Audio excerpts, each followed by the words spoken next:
नुकसान हमेशा गुस्से से ही होता है। तुमने खुद ही स्वीकार किया कि गुस्से से नुकसान होता है और हमें बचना कैसे है। बचने का एक ही तरीका है कि गुस्सा नहीं करना, गुस्सा छोड़ना पड़ेगा। अब गुस्सा आता कैसे है, पहले तो ये सोचिए।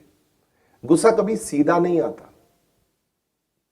इंद्रियां जो है, आप थोड़ा सा ध्यान से सुनिएगा इसका जो मेरा उत्तर। इंद्रियां जो है, इंद्रियों में कुछ इंद्रियां सीधी हमला करती हैं, कुछ इंद्रियों को सीधा हमला करने का नहीं होता, कारण बनाती हैं, रीजन।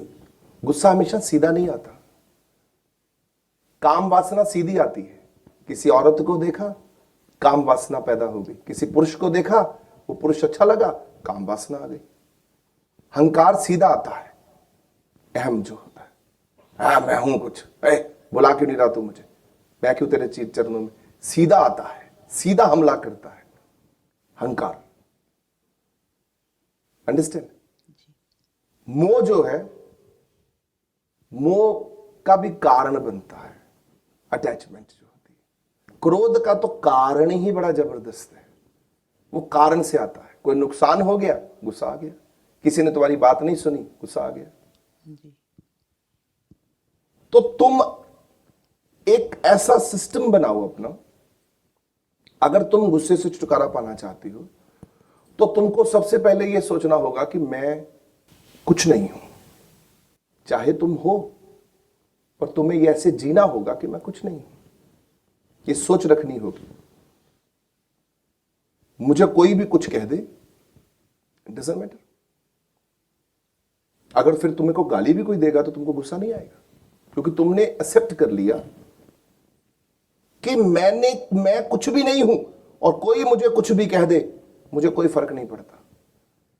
तो गुस्सा आना खत्म हो गया, क्योंकि कारण से आता है गुस्सा। गुस्सा सीधा हमला नहीं करता। इसलिए गुस्से को खत्म करना बहुत बहुत आसान है। गुस्से का कारण ढूंढो। कारण कैसे है, तुम अपना बताओ कि तुमको गुस्सा कैसे कैसे आता है। कुछ जो हम चाहते हैं और सामने वाला उसको काटता है बात को कि नहीं ऐसे नहीं होना चाहिए, हमारी बात नहीं मानता जी।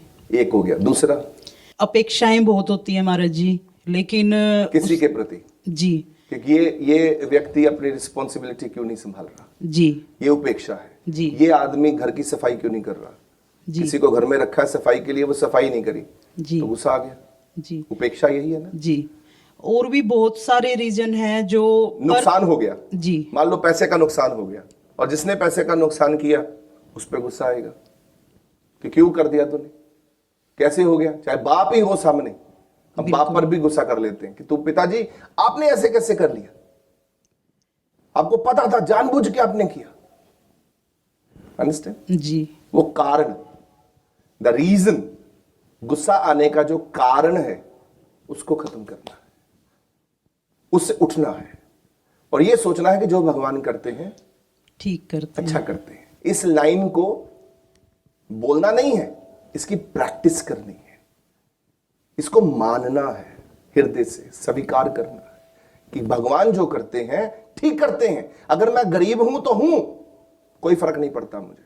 अगर मैं बदसूरत हूं तो हूं, अगर मैं काबिल नहीं हूं तो हूं, मूढ़मती हूं तो हूं। हम मूर्ख तुम चतुर सियाने, गुरुबाणी में गुरुओं ने खुद को मूर्ख कह दिया। इतनी ताकत रखी हुई है, हम अपने आप को मूर्ख क्यों नहीं बना सकते भाई। वाणी में पापी कह दिया गुरुओं ने, हम पापी तुम पाप खंडन। पापी हम क्यों नहीं मानते अपने आप को, हम हैं पापी, हमारे अंदर पाप है, हम इंसान हैं तो पाप है। तो जब हम कहेंगे पाप है, तो फिर हम पापों को मुक्त करने की सोच रखेंगे। जब हम स्वीकार ही नहीं करेंगे कि मैं तो ठीक हूं, तो फिर मुक्त किसको करेंगे, छुटकारा किससे पाएंगे। आप खुद को सोचते नहीं आप पापी हो। अगर मैं तुझे कह दूं तू पापी है, या तेरे को तेरा पति कह दे तू पापी है, तू पापन है, तो लड़ पड़ेगी कि कैसे कह दिया। पर अगर तू खुद को पापन मान ले, तो तेरे को कोई पापी कह दे तो बोलेगी ठीक है जी, मैं तो हूं ही पापी। ऐसे बनना होगा। गुस्से को छोड़ने के लिए, गुस्से को त्यागने के लिए एक्सेप्टेंस की पावर बढ़ानी होगी। एक्सेप्ट करना होगा, ये सच है, गरीब हूं तो हूं, क्या फर्क पड़ गया गरीब हूं तो, कई लोग गरीब हैं मेरी तरह, 60% दुनिया भारत की पॉवर्टी लाइन से नीचे है, तो मैं भी उनमें से एक हूं, तो क्या फर्क पड़ गया। मेरे से भी नीचे लोग हैं, ऐसे जंगलों में रहते हैं जिनको पैरों में चप्पलें तक नहीं मिलती, सिर पे छत नहीं मिलती, जो पैरा तो नंगे फिर दे सिर ते लब्बन छावा, मैनू दाता सब कुछ देता, मैं क्यों ना शुक्र मनावा। तो मुझे इतना कुछ दे दिया है तो क्या हो गया, मुझे कौन सी बाजी जीतनी है, मुझे कौन सा किसी के साथ कंपटीशन लड़ना है, ये कौन सी पेप्सी और कोका कोला की रेस है जिसमें मुझे आगे बढ़ना है। आज जो मैं हूं कल अपने बदलना होगा तो बदल देगा परमात्मा, बदलाव तो ईश्वर लेकर आता है। अगर उसे लगेगा कि मुझे कौशल को बदलना है, मुझे कौशल की जिंदगी बदलनी है, तो भगवान के ऊपर तुमको छोड़ना पड़ेगा ना, उसको अथॉरिटी देनी पड़ेगी ना तुमको बदलने के लिए। तो हम छोड़ते ही नहीं, हम कहते हैं प्रभु नहीं मेरे को मेरी चिंता है, तो फिर कहते हैं परमात्मा तुम क्यों नहीं हमारी चिंता करते। बोलते एक व्यक्ति कर ही रहा है, तू कर ही रही है अपनी चिंता, तो मैं फिर तेरी चिंता करूंगा। दो आदमी एक काम के लिए लगेंगे तो वो तो अच्छी बात नहीं है। या तो भगवान को दे दो चिंता कि प्रभु तुम्हारे हाथ है हमारी चिंता, तुम ही संभालो, तुम ही कौशल को संभालो, तो कौशल के सारे काम तुम ही करो, तो कौशल तुमको गुस्सा आना बंद हो जाएगा। तुम फिर सबको बोलोगी नहीं रुको, अगर तुम्हारे लिए कोई दर्द आ रहा है, तुम्हारे पास कोई दुख तकलीफ आ रही है, गम आ रहे हैं, परेशानियां आ रही हैं, मुसीबतें आ रही हैं, तुम बोलोगे नहीं ठीक हो रहा है, जो हो रहा है ठीक हो रहा है। गुस्सा नहीं करोगे, रिएक्शन है हमारा, गुस्सा इज ए रिएक्शन जो हमारा खत्म हो जाएगा, रिएक्शन खत्म हो जाएगा बस। और गुस्सा जब भी आएगा, एक याद ये भी रख लेना, गुस्सा तुम्हारे अंदर जब भी आएगा तुम्हारी मत मार के जाएगा और तुम्हारा नुकसान करके जाएगा, और इतना बड़ा नुकसान होगा कि तुम उसको सारी जिंदगी रिग्रेट करते रहोगे, यार पश्चाताप हो रहा है, मैं उस वक्त यार ऐसे क्यों कर लिया। एक लड़ाई हुई थी, मैंने एक टीवी पे देखा था इंटरव्यू, एक बंदे ने किसी लड़की को मार दिया था, एक जेसिका लाल का मर्डर हुआ था, याद आ गया। उसका जो मन्नू शर्मा शायद था, मे बी, उसने टीवी पे बोला था कि वो 1 मिनट का गुस्सा था मेरी जिंदगी खराब करके रख दी। कहीं मैं उस वक्त 1 मिनट का गुस्सा ना करता तो मैं रिवॉल्वर ना उठाता, मैं गोली ना चलाता, आज मैं जेल में बंद ना होता। बस ये है गुस्सा। एक पल का गुस्सा, 1 मिनट का गुस्सा आपका नुकसान इतना बड़ा कर देता है कि आप सोच भी नहीं सकते। बस अपना खुश रहिए, और खुश रहने के लिए ये सोचिए कि जैसा मुझे भगवान ने बनाया है ठीक बनाया है। भगवान तो बुरा कर ही नहीं सकते, भगवान कुछ बुरा करते ही नहीं है। तो जो भगवान बनाया है, जैसा कौशल तुम्हें बनाया है अच्छा बनाया है, और जो तुमको भगवान ने दिया अच्छा दिया, भगवान तो कभी गलत दे ही नहीं सकते।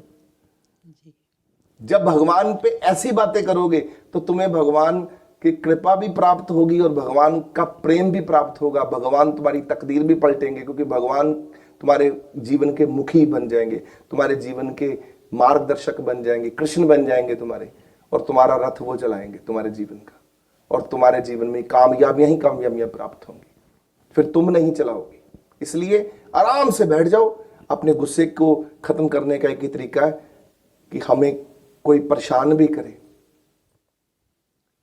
तो हम परेशान ना हो। बौद्ध भिक्षु जो होते हैं ना, उनको यही विद्या सिखाई जाती है, उनको साधना में यही सिखाया जाता है कि तुम एक साधक हो, आंख बंद करके जब साधना करनी है, तुम्हारे आसपास ढोल पीटे जाएं, तुम्हारे आसपास जितना मर्जी शोर हो, जितना मर्जी रोना पीट हो, जितना मर्जी तुम्हारे आसपास कुछ भी हो जाए, पर तुमको साधना में ऐसे लीन हो जाना है कि तुमने रिएक्शन ही देना, बस खो जाओ भगवान में, तुमको कोई असर ही नहीं होना चाहिए। ये बौद्ध भिक्षुओं को सिखाया जाता है। महात्मा बुद्ध ने इसी पर अध्ययन किया, शांति में जीना, शांति में जीना। और जिस वक्त तुम शांति में जीने लगते हो तो फिर तुम इतने शांत हो जाते हो, गुस्से का तो तुम्हें दूर दूर तक नहीं पता होता गुस्सा होता क्या है।